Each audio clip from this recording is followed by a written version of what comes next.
Should be fine. Should be good. Hello. Welcome to the Free Bin, Toledo, Oregon Public Library's podcast. I'm Harrison. I'm Sophia. And I'm Cindy. And we're talking about our counterweight right now. We've got a Tom Clancy anchoring Sophia's microphone, which is trying to get away. Right. Doing our best over here. Tom Clancy, always reliable. Yes. He is always reliable for holding microphones. We've got a busy August, so let's get right down to announcements and news.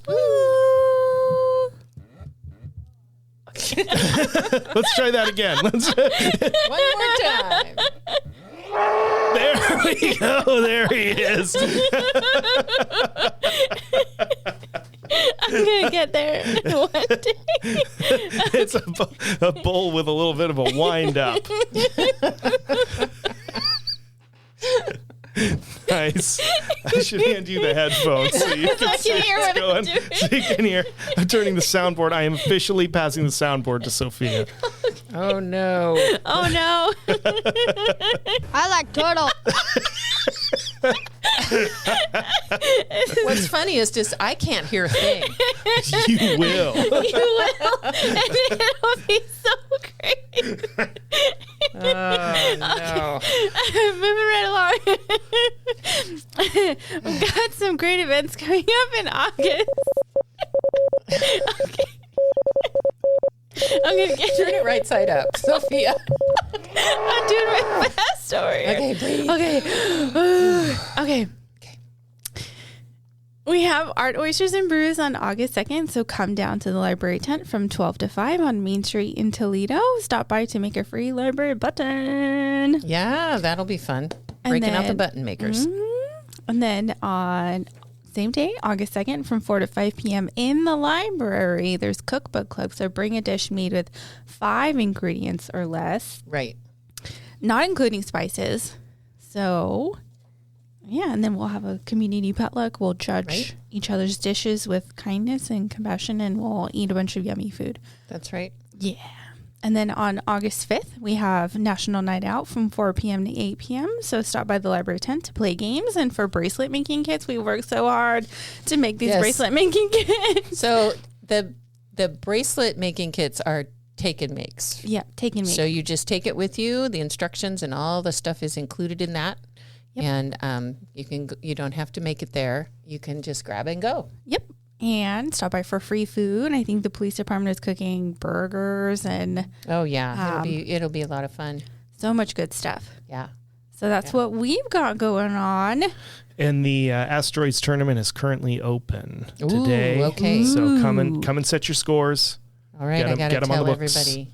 Everybody's got to come and do that. You got it. And when is the tournament? It's in 2 weeks, right? So the announcement will be on the 16th. Scoring period runs today. That's August 1st, if I get this posted today. And then, so 1st through the 15th, and then the 16th is when we will have our announcement at noon of who our winners are for second, third. Okay. Everyone's a winner when you play Asteroids. Okay. Yes. Thank you, everybody. Oh, boy. We shouldn't have given away the board. But it's still going. It's great. Oh, I didn't know it was this long. They love us. They really love They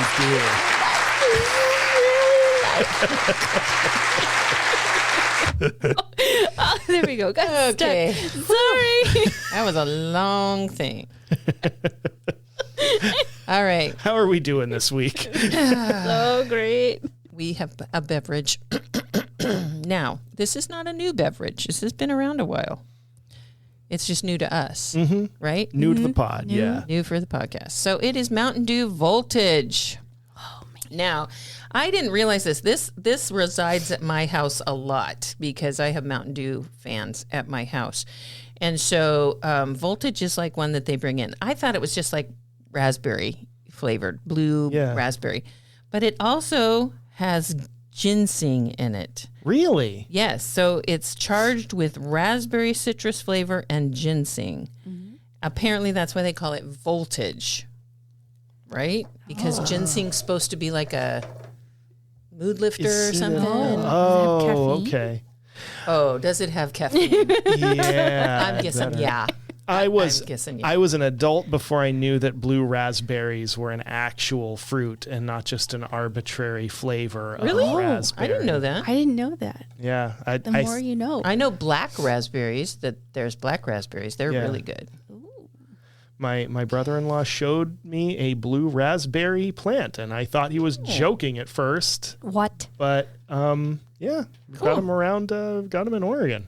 All right. Yeah. The So more you know. you want to pass that down? One for Fill you. it on Thank you. Precious. That'll live up to its name there. It's we spill really this. blue. Oh, my it's God. like it's cobalt blue. Whoa! It smells like Fabuloso. A little bit, yeah. A little sweeter, though. The kids are loose again, guys. Wow. Here we go. Yeah, that's Here we go. Oh. Ooh. Tastes like sugar and electricity. It's got a little bit of cream soda aftertaste. Yeah. Just a tiny bit. the taste when you get it in your mouth is not as assertive as the smell. I feel like. Oh no, the taste is not very. It's not really super strong, but it also tastes like cotton candy, a little bit. Yeah. Very sweet. That is probably the sugar. Layers going on. Oh, yeah. Yeah, it's not. It's Mountain Dew. It is Mountain Dew. Flavored with something. If the color blue was a flavor, this would be it. Yeah. For Yeah, sure. that's true. Mm-hmm. That's true. Yeah, you could have a whole soda representation of the whole rainbow. This would be your blue. I think the Faygo Red Pop would be Yes. what red tastes Yes, like. red tastes like Faygo. And Orange tastes like Fanta. Oh, yeah, wanna vote? root beer would be your brown, I think. Oh, yeah. Yeah, yeah. Yellow, probably pineapple. Jarritos, pineapple Jarritos. Yeah. They make a really good lime one. I know. Oh, I've never had the lime. Next week. Next week. Okay, do that. Okay, well, somebody else can finish mine. It's rather appropriate that we have a blue soda today. Sophia, why don't you tell us what we've got in store? Today, because Toledo has some upcoming events, Art, Oysters, and Brews, and the Wooden Boat Show, we thought we'd have like a maritime theme loosely related to oceans and boats. Okay. And so we picked some titles in relation to that theme. We did, and I think we managed to pick very different things. A wide variety of A wide variety of things. And I didn't pick any movies, but I should have. Well, Harrison and I always get movies. So, who wants to go first? Harrison. You want me to go first? Yeah. All right.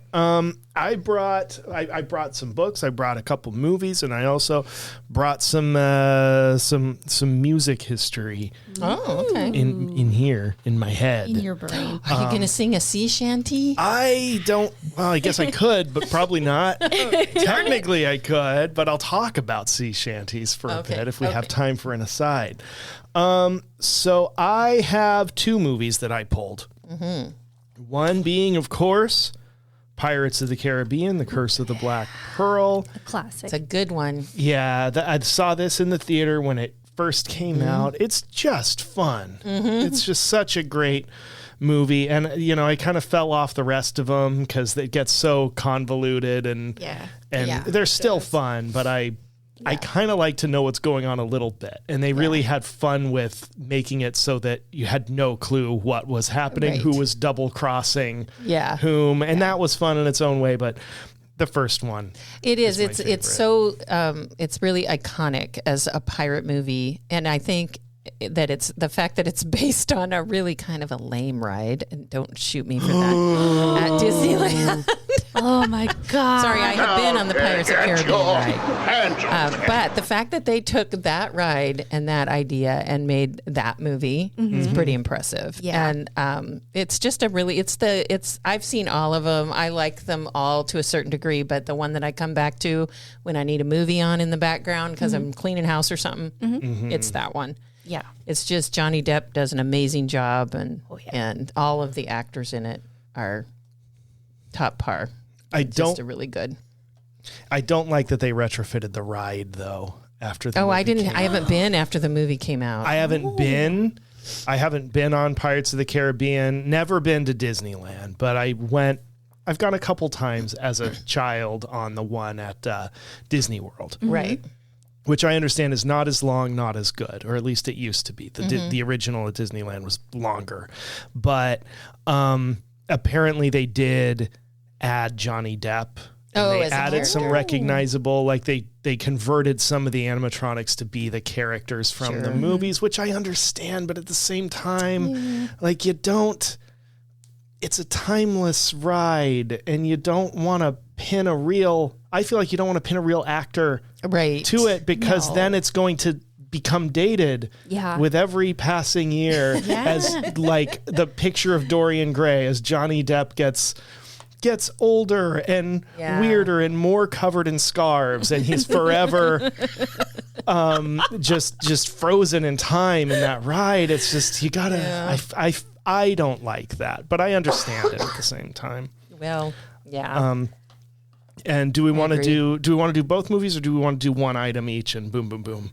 Why don't you go, Sophia? Okay. Yeah, and we'll come back. No, okay. Because I have a couple movies too. I have no movies, but I do have a very classic Ernest Hemingway, The Old Man and the Sea. Mm-hmm. A tale of a man searching of a man in the sea. Of a man in the sea. The end. That's all you need to know about that. Classic novel with a lot of good takeaways. So I remember I've only read this once, and it was like a 9th grade required reading. Yeah, summer reading list. Yeah. And I really enjoyed it because it's not a long book, but for a story about a guy fighting a fish, it's pretty darn long.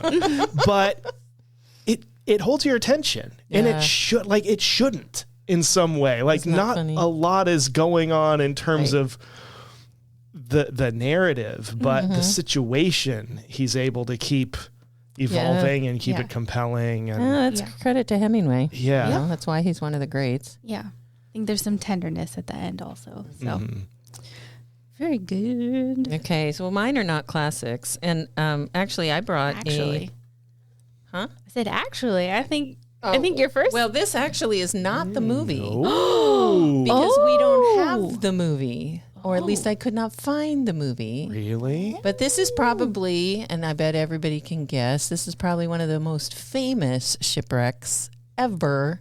Recorded in the, history, right? Our last 100 years or 200 or however long. So the shipwreck is obviously the Titanic. Mm-hmm. There is a movie. I watched it once. I don't like it. Okay?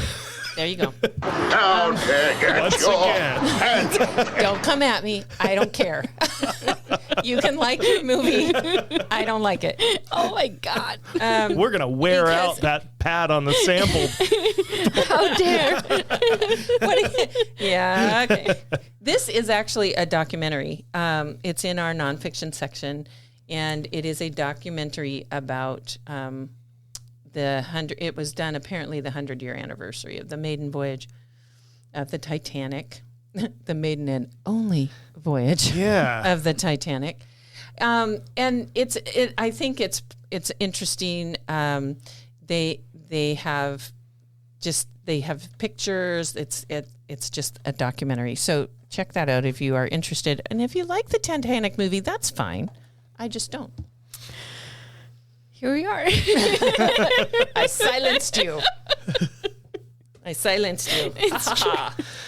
I didn't get into Titanic when it was in the theaters, but I've watched it several times since. I think it's because there's a couple reasons, and I could be jaded because of the.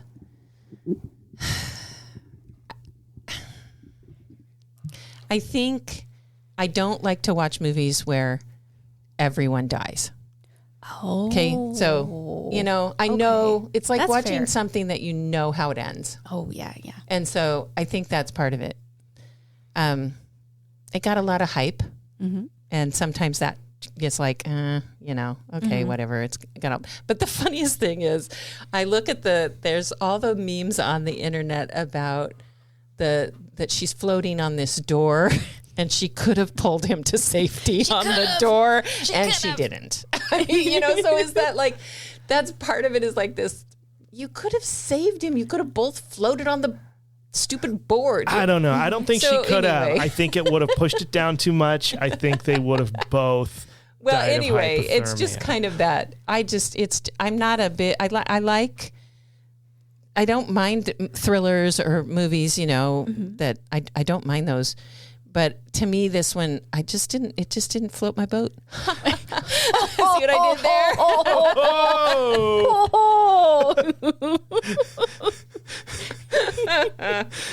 there? The sinking part bums me out. Yeah. Like that is it's still a gut wrenching thing. But somehow like that just taking me out of it a little bit. It makes some parts easier. I think the hardest part for me to watch in that is the scene with like the mother tucking her kids into bed as the ship is sinking. Oh. That's just horrifying. Yeah. But I didn't realize the first couple times I saw it, because it had been a while between when I last watched Aliens and when I watched Titanic, that the actress who's one of James Cameron's regulars, who plays the mother, also played Vasquez in Aliens. And I didn't piece that together. And so, but that makes it easier for me, because then I picture like as the boat's sinking, she like gets into the air duct with a hand grenade and blows up the iceberg. All that I need to know is where they are. So I could just imagine that. Yeah. And it takes me out of that horrifying scene. Yeah. Yeah, I think, well, this is going to date me because I remember watching, I don't know when I watched it. Maybe I watched it on TV, but the Poseidon Adventure, where the boat flips upside down. That's from the 70s. I've never watched it. And it's like the boat, it's got like, oh my gosh, classic actors in it. Most of them are gone, but it ends up with the boat flipping upside down, so they're climbing up the boat to be saved, and they don't all die in the end. That's a good thing, but some of them do. And it's got I can't think of her name right now. Shelley Winters, or Carol Lindley, or Stella Stevens. There were a lot of people in that movie. She's no longer with us, the actress, but it's kind of that first. That was one of the first like thriller. Disaster movies that I watched, and it's kind of stuck in my brain. But they replay it now and again on classic TV. Was Karen Black in that one, or was she in the airplane? Am I thinking of the airplane? You're thinking of the airplane one, I think, because it's. Oh man, she was a famous actress. I can see her face, but I can't remember her name, and I don't have my phone with me to Google. So there you go. Anyway. That's another, disaster movies are okay. The Titanic, though, I don't know. It just didn't do it for me. And, that's okay. I have that. It's all right. It's allowed. And the rest allowed. of you, That's fair. Sophia's looking at me like, oh my gosh, you hated the Titanic. I didn't hate it. I just didn't like it.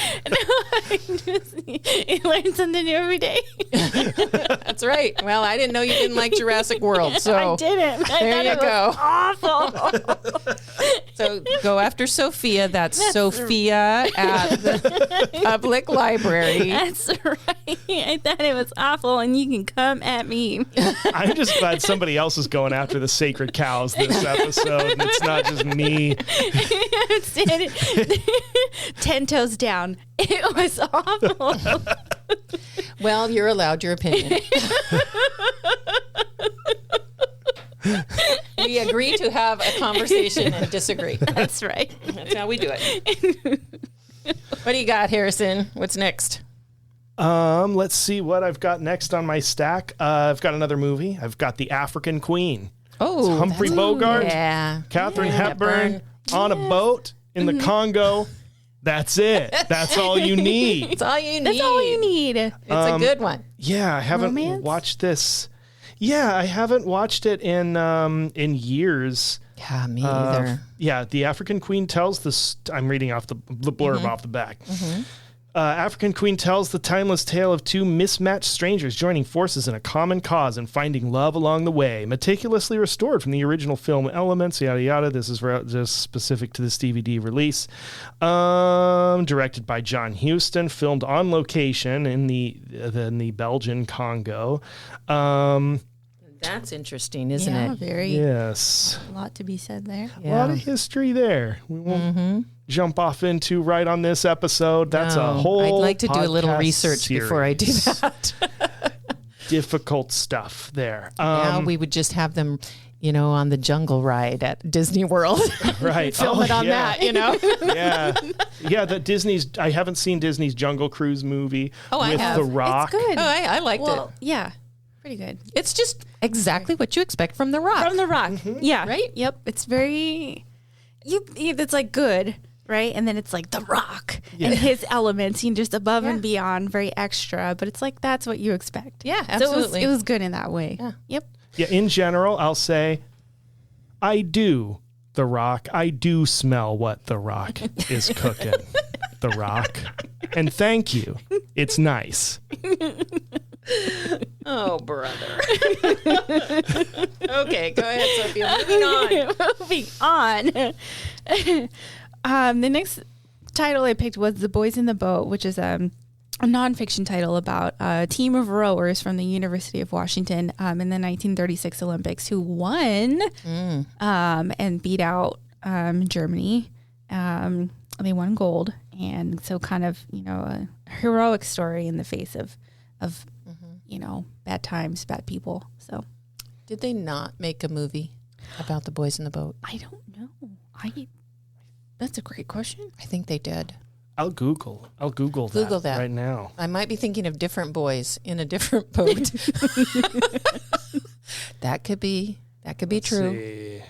That whole time, that time of the 1936 Olympics, is that what you said? Yep. Was a really interesting time in history. And I think Jesse Owens, was that Olympics. I mean, and it was it was during the peak of Hitler in Germany, and how his superior race of people were going to take all the gold and win and show everybody. Yeah. And they didn't. So it's interesting. Go ahead. They did make a movie out of the boys in the boat. Ooh. Yeah, I thought so. It's called Jurassic World Rebirth. There are no boats. Okay, there are boats in that. Take that back. The Boys in the Boat. It was 2023 is when it came out. I need to see if we have. Yeah, that. we They need made to a get that direct, one. same title. Yeah, they made it. And I think it won some drama. awards, but I'm not sure. Yeah. Anyway, it is not related to Jurassic World. I think we need to make that clear. Yes, that Although was a there are joke. boats in Jurassic World. But see, Sophia walked out halfway through, so she doesn't know the boats that really, there were some other boats in there before the one that wrecked. I only saw the one boat. See, you gotta stay. Yeah, I The had whole to flick, finish man. the movie. So I brought a couple of books because, and these are by an author who writes specifically about the ocean, and a lot of his are all related in some way. Clive Cussler, who writes with lots of different authors, and these two happen to be from my favorite series, and I will confess, I have read every Clive Cussler book that has come out. Nice. Ooh, nice. Because I like the over-the-top adventure. And I like the movie that they made, Sahara. I like that movie. You know, you might not like that, but that's okay. That you get your opinion. I haven't seen it. No, I wasn't don't. talking directly to you. Oh, okay. I was talking to our listeners. That's right. So Clive Cussler writes two series that I like, and I'm going to tell you the other series are all good. There's no bad series. But the ones I like are the Fargo Adventures. They're about a married couple who, of course, are millionaires and travel the world and have adventures. They're very good. And then the others are about called the Oregon Files, and they're about a ship that has been retrofitted as kind of a floating fortress, and they go and they rescue people, and they get money for, they are like kind of mercenaries, and they're all good. They are kind of over the top, but if you're interested in oceanography or in the kinds of things that they use under the ocean, submarines and probes and all those kind of fun stuff, it's really kind of cool because I think the research is well done. Some of it's going to be over the top. I mean, they're just going to be that way. But that's okay. They're pretty realistic about if you're diving really deep, you have to decompress. And so they build into those suspense. And often in Clive Cussler books, he will take something from history that really happened and he'll build a story around it. So, for example, in this Fargo book called The Lost Empire, they come across a Confederate ship. And they discover that the Confederate Army had these ships that were actually out on ocean-going vessels. And there's several that are like that. Another good one that isn't really about the ocean because its title gives it away. It's called Sahara. It's a type of ocean, the Sahara Desert. You know, but it talks about the waters that run under the Sahara Desert and how there's a whole environmental issue with that, but also that there was a storm that happened in the 1800s and this Confederate ship carrying gold blows off course and ends up in Africa and buried in a sand dune because the water's then receded. So they're very interesting. Are they realistic? Probably not, but they're fun. They're fun. And Clive Cussler and his entourage, because Clive Cussler's long gone now, but these guys that write under his name are good writers. Grant Blackwood writes great thrillers on his own, so check those out and we do have some Grant Blackwood. And then I haven't read Jack de Brul on his own, but he writes the Fargo ones. So those are my ocean recommendations. Nice. Got to have some Cussler in this episode. Well, absolutely, because he's kind of iconic known for writing about the ocean. Dirk Pitt and he's written. He has a book called Raise the Titanic that's nonfiction. He also has he did a lot as a person himself. Did a lot of adventuring and a lot of salvage work for wrecks. So. Yeah, Clive Cussler is sort of the AC/DC of ocean adventure, like modern era adventure, to the point where it's like, you knew if there's a new Clive Cussler coming out, you know what it's going to be, but you know it's going to be good. You know it's going to be not boring. Right. And it's hard for anyone else to do that kind of thing without at least giving a nod. Right. And then we've got people who are doing Cusslerian pastiche to the point that he's got the brand still going with people who have that formula down. Yeah, he's got over-the-top heroes who can really do no wrong, who rarely get themselves in trouble that they can't get themselves out of by some clever way of doing things. But, they move along. They're interesting because it does make you want to go, oh, maybe I should check into that in real life, in history. Did that really happen? Is that something, so these guys are intriguing writers to me. And they're over the top. And some of the technology is made up. But, what if you could do that? So I love when things are, like you said, like over the top and maybe silly at surface level, but that there's a lot of research and knowledge going on under the surface. So you can be like, this story is this big kind of larger than life cartoony thing, but mechanically what's going on, what's motivating it is a whole lot of effort and knowledge to bring that out. I like that. Yeah. He's Cussler's one. If you like those kind of books, James Rollins is another one who writes that way. That there's usually an element of there's an accuracy to his writing as far as science goes, but there's usually an element of this is the next thing that could happen. And he incorporates that into the story. So we're not quite there yet in real life, but in the story, he plays it out as we are there. Right. And those make really interesting books. And then he usually at the end of them will put in where he got the science from. Preston and Child are other people who do that too. Yeah. All right, that's it for me. Well, I have more books, but that's it for Cussler. All right. Who's up next? I think you are. Is it me again? Okay. These 3 books I have not myself read yet. This one I think I may have mentioned on the podcast at some point in the past, but I don't know. But it's a good time to bring it up again. The Sea Rovers Practice, Pirate Tactics and Techniques, 1630 to 1730 by Benerson Little. Were you wanting to be a pirate? Well, now I know how to be a pirate if I have this book on me during the golden age of sail. You can find anything at the library. That's you want to right. be a pirate? Come on, we got down. you covered. It goes into detail about naval strategy, tactics, Interesting. how, it's well researched on, the tactics that pirates would use during that time, because you're doing asymmetrical naval warfare. So if you like those crunchy technical details of logistics and maneuvering and how they deploy, this is something to get into. Yeah, this is kind of very like cool. the book for that kind of stuff. Yeah. But we've got it out there on our nonfiction shelves. 910.45. All right, come in, learn how to be a pirate, Yes. or how they were pirates. Learn how to Piracy's sail big boats. Yeah, it's a little different now. Smaller boats usually, I think. Right, and motors.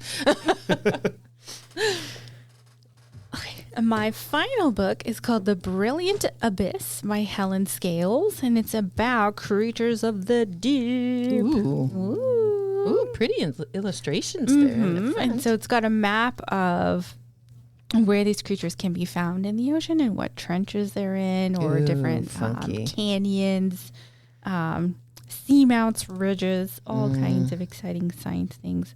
And I think what was interesting to me was many of them are incandescent in a world without light, and its mountains, plains, trenches, and hydrothermal vents trap vast quantities of carbon that would otherwise poison our atmosphere. So it's a lot of exciting science things happening in this book. Very cool. So that's The Brilliant Abyss By Helen Scales. All right. Well, I have one of my favorites, and I bring her up all the time, Agatha Christie. She, I know, sets her mysteries in little villages and all kinds of places, but there's a couple of them that I've thought of that are set on the water, on cruise boats that we don't really, we have them on the Mississippi, but we don't really have cruise boats like they do in Europe. Nope. Where, and the obvious one to pick is Death on the Nile. I brought the movie and I brought the book. The movie is the one that came out not too long ago, 2022. Yeah. With Gal Gadot and Annette Bening, and I mean it's pretty good. It's okay, The book is better. And Agatha Christie, this book is set on a cruise ship on the Nile. Wow. And obviously, by the title, death happens. So you have to find the mystery in that. Another one that is a little more obscure, and it's one of my favorite Agatha Christie books, but it was one of her early standalone books. And let me see if I can tell you when it was first written. 1924. Wow. So it was written during the time when Britain was active in Africa. And this one is called The Man in the Brown Suit. And it's a story of theft and diamonds and murder and mixed identities. And it's just so good. But a good chunk of it is set on a cruise ship in Africa, on one of the rivers in Africa. And so it's well worth the read. It is older. It's set in the 1920s, so That's the way it is. But it's really good. And they made a movie out of it with Stephanie Zimbalist many, many years ago. And I've watched that movie. I wish I could own a copy, but to buy it, it's like $50 on the internet. Oh, no. I'm like, no. But you can get it through our library system somewhere in the United States. There is a copy of The Man in the Brown Suit. And it was made probably as a PBS or a Masterpiece Theater kind of thing. But it's just a really good movie. The movie has Stephanie Zimbalist and the guy who played Felix Unger. Oh, we are all drawing a blank. Yeah. Tony Randall. It was Tony Randall. But I can't remember his name. But y'all know who he is. He played Felix Unger on The Odd Couple. And he has a central role, and he's pretty funny. But lots of fun stuff in that one, too. So Agatha Christie can be good for any kind of books or movies or anything. She's a good one. Cool. It's back to me. Mm-hmm. It is.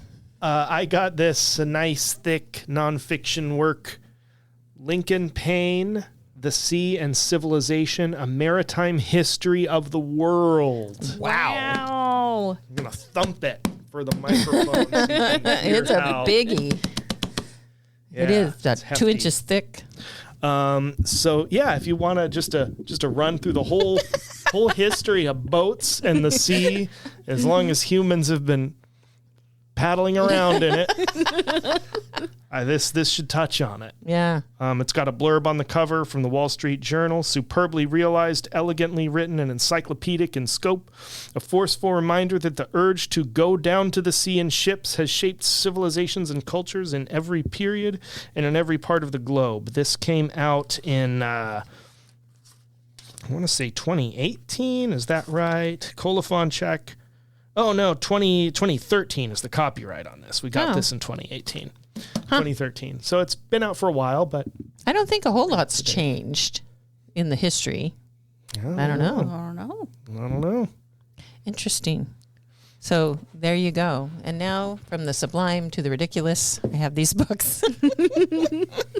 So we have an author that I discovered on the internet who we have his books. I ordered them because they are just kind of over the top, paranormal, detective wackiness. And the author is Stephen Higgs. He's very prolific on the internet. You can look him up. Just spell it like you'd spell it, Stephen Higgs, or Steve Higgs, I think he goes by. But we had these mysteries that I did not know about until I started working here. And they go out quite frequently because I send them out on interlibrary loans a lot because we're one of the few libraries that have them. But the mysteries are a Patricia Fisher mystery, and the first one is called The Missing Sapphire of Zangrabar. Ooh. And if that title doesn't tell you something about how the book goes, and it's about an older woman whose husband cheats on her, so she packs up all her bags, she cashes in all her money, and she goes on a cruise. As she should. Mm-hmm. And she discovers she gets the cruise. She ends up purchasing one of the most expensive cabins on the cruise without realizing it, and then everybody treats her like she's royalty. And so she gets a personal trainer, and she gets a butler, and she has all these things. Well, then she discovers that there's this missing sapphire, and so she's going to solve the mystery. And it kind of goes from there. But they're funny, and they're kind of campy and a little over the top, but they're a lot of fun, and they're an easy read. So it's one if you're going to go sit down at the beach, or you're going to be waiting in the doctor's office and you don't want to read about the history of maritime and the seagoing vessels, pick this one because she's on a cruise ship and she gets to do fun stuff. Also, I do want to shout out though to Steve Higgs because his books are they're weird. The science fiction ones, they're weird. The character is it's set in Britain, and he's a detective, and he ends up somehow in the paranormal detective business because he doesn't believe in it, and people think their houses are haunted, and he'll go and solve the mystery, and it's not a haunting, it's just regular people. But they're a lot of fun too. Good characters and just kind of crazy, over the top. So if you're into that kind of fun stuff like that, check out Steve Higgs. I love Steve Higgs as a library professional, because having his books sometimes feels like we've found an infinite interlibrary loan glitch. Yeah, I know. Because he's a self-published author, and I'm almost reluctant to tell other people in the library world about him, because if you get his books, because he's self-published, but he has a following out there. And so everybody who goes into their library looking for one of these books, if you're one of the couple, 3 libraries who has this, you end up just bouncing them in and out on interlibrary loan all the time. It's like an in-joke here. The Missing Sapphire of Zangrabar does not stay on the shelf for more than a couple weeks before it gets and there's a whole series of Patricia Fisher mysteries. And then his other one too, who I wish I should have brought it in with me. But one of them is called The Phantom of Barker Hill. I mean, it's just, and this guy is a former army guy. He's got his buddies, and they go and fight, and I'm using air quotes, zombies, things that people can't explain. He goes and figures out for them. So they're fun books, and they do go out on a regular basis. It's amazing. So that's your cheat code if you do interlibrary loans and you want to bump up your stats. Right. Is your the Steve Higgs books. And there's a ton of them.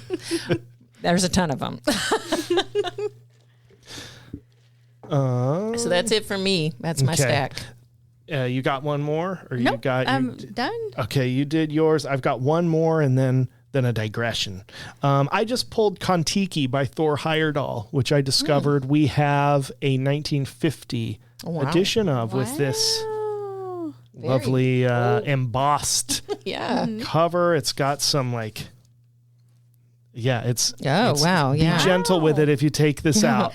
But it's a 1950 edition by Thor Heyerdahl about crossing the Pacific on a wooden raft to support his hypothesis about travel across the Pacific. Interesting. In olden times. It's got pictures in here. There he is. I'll hold it up to the microphone so y'all can see. Oh, yeah. He's blonde and on a sailboat. He looks like a Thor Heyerdahl. He does. Very much. So that's my last book, but just so we have all our kind of media covered, other than video games and other things. But I wanted to talk a little bit about sea shanties, because I did go down the rabbit hole a while back, and then I started looking up what technically is a sea shanty, and that's where we can get shanty pedant-y. Ooh. So I'm going to get shanty pedant-y right now with what a sea shanty is and is not. Okay. A sea shanty technically is a work song built for timing and synchronizing maritime work, like hauling a line, that sort of thing. The things that get called sea shanties, songs about the sea, they aren't all, they're folk songs about the ocean, and those are not shanties, even though people call them that. So sea shanties became kind of popular and codified in the decades leading up to the American Civil War. So, there were work songs. Of course, there have been work songs as long as people have been working. But the ones that we know, a lot of them come from the 19th century, even though I feel like there's a tendency to want to project some of those back farther to like the golden age of sail and things like that. But of course, with steam, they started to decline. And so there's a whole world of different kinds of sea shanties for different kinds of work. So you've got long drag shanties, like, blow the man down, that kind of thing, for hauling halyards over an extended period. Short drag shanties, which is for timing things that are like a series of short pulls or bursts of energy. And stamp and go shanties, also called a runaway or walkaway shanty, if it's like continuous work, like you're pulling a line, just walking it, marching it down the length of the deck, which you'd see more on, from what I found here, you'd see those more on vessels of war. Typically sea shanties were merchant seamen, but like on warships, sometimes you'd get things like the drunken sailor, which, according to the Wikipedia citation I found, was one of the few shanties allowed in the Royal Navy, because it was one that could time maneuvers and work on deck that are more continuous than tugging a rope. Right. And then those short ones are sweating up chants, also called a swaying off chant, like Haul the Wood Pile Down or Johnny Boker. These are the kind of things that basically serve the function of 3, 2, 1, go. And so for sweating up a line, taking the slack out of it, giving it one good yank all at the same time, that kind of thing. But yeah, you can get lost in all of this and all the sea shanty stuff, and I did. And so when Sophia pitched this episode to me, it just sort of brought back to my brain, like, oh, I went down a whole, like, I spent like 2 weeks just sitting around reading up on all these weird little variations of sea shanties. So in your research, is the sea shanty the same like as a rowing song? Rowing would be different, I believe. Because to row to synchronize, to row, I don't know that word. Is that a word? Yeah, synchronization in your rowing. Yeah. That's a good question, It kind of makes me wonder, because it's a different rhythm. So a sea shanty is da da da da. I just think of the Wellerman's one. Da, da, da, da, da, da, da, da, da, da. It's got that really good strong downbeat. Or blow the man down to, So I guess I'm just doing a quick Google around, and I haven't gotten into citations. It just makes me curious. That's a good question, because at first I wanted to say, well, no, but yeah, there are a lot of times that you would be rowing, and I'm like a whaling ship. I'm imagining, there've got to be some that are timed. A lot of the references I found were for like hauling and things like that. Right. But yeah, there've got to be some that are. Well, maybe it's the most famous rowing song of all. Row, row, row your boat. Yes. I'm just, that's a disturb. For some reason, like picturing like some Nantucket whalers like covered in blood, like singing "Row, row, row your boat" while they murder a sperm. That makes it so much more disturbing somehow than it would be otherwise. Than if they were singing some crusty all the way, like they're just singing, stabbing the whale and singing nursery rhymes, like ooh. I don't know. Down the stream. Well, there's definitely a different rhythm to row, row, row your boat than there is to blow the man down or a hauling song, because the rhythm's going to be different. So it's just an interesting thought. And I think it's interesting too that for as long as humanity's been around, we've probably been singing songs to work. Bringing in, if you're bringing in a crop or you're picking cotton or you're, and that's where we get a lot of those spirituals from the South and just that rhythm of working together and keeping your mind engaged and the beauty that music brings to a situation that's not always fun. Yeah. Well, that's a whole nother podcast. Music. I should probably trim that and save it for because for we later. could talk a lot about the music and where it comes from, and we should talk about that because we do have a lot of music in our collection, not only books but in our DVD collection, and we do have a CD collection. If you're interested in lots of different kinds of music, we have a decent selection. We're not great; it's not great, but it's decent, and it'll give you a good, well-rounded jazz, blues, rock, pop, those kind of things. All right. We did it. Outro goes in post. Oh, okay. But you can slap the soundboard and make it do stuff. These are from, I think these are all from... which is what Sophia loves to do. You got to get familiar with it. You gotta... Yes. Yeah, there we go. That one's important. Okay. I'm going to leave it out. Okay. I'm signing off. Goodbye. Talk to you.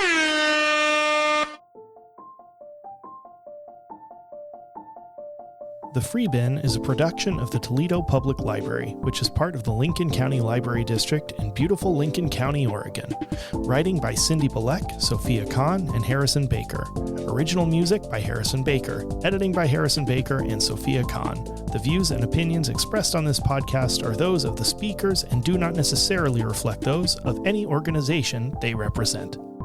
Good night.